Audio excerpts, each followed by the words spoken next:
La division, lorsque le reste est égal à 0, c'est le quotient exact. Lorsque le reste est supérieur à 0, c'est le quotient approché. Et lorsque le quotient est 0, on appelle inférieur à 1. Salam alaikum wa rahmatullahi wa barakatuh. Je propose dans cette vidéo une leçon de la division avec trois quotients différents. Trois quotients différents. Le premier quotient, c'est le quotient exact.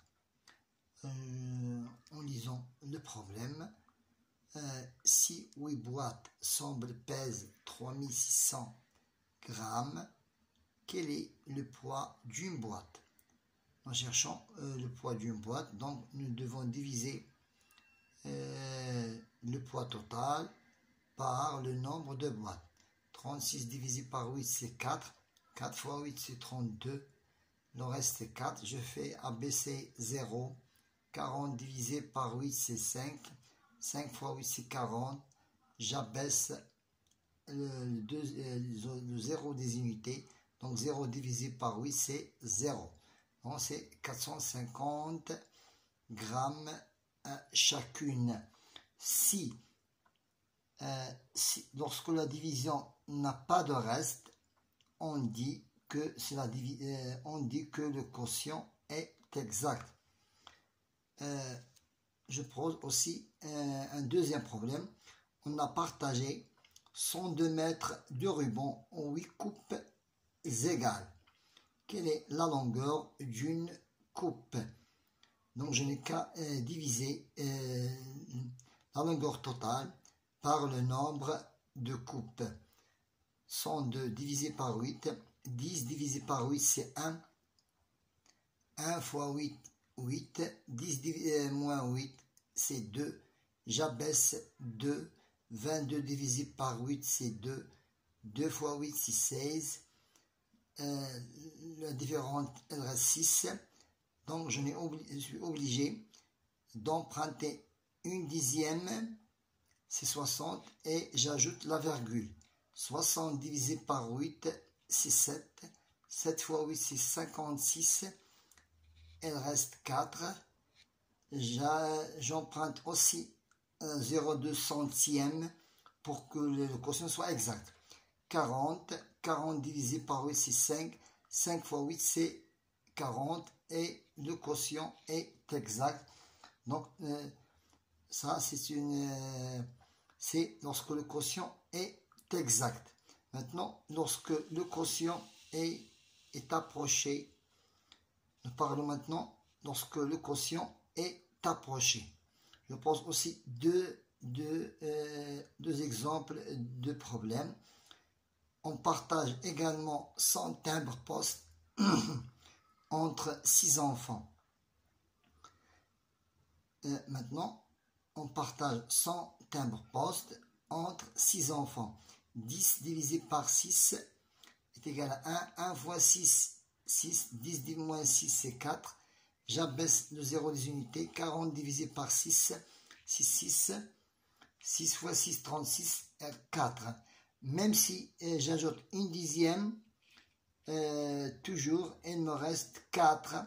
Donc, il reste toujours 4 timbres. 4 timbres.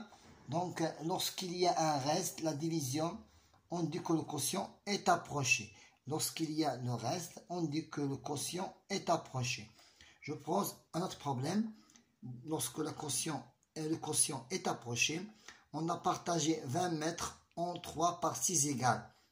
Donc, voilà la division. Je divise le nombre total de la longueur par le nombre de parties. 20 divisé par 3, c'est 6. 6 fois 3, c'est 18. 20 moins 18, c'est 2.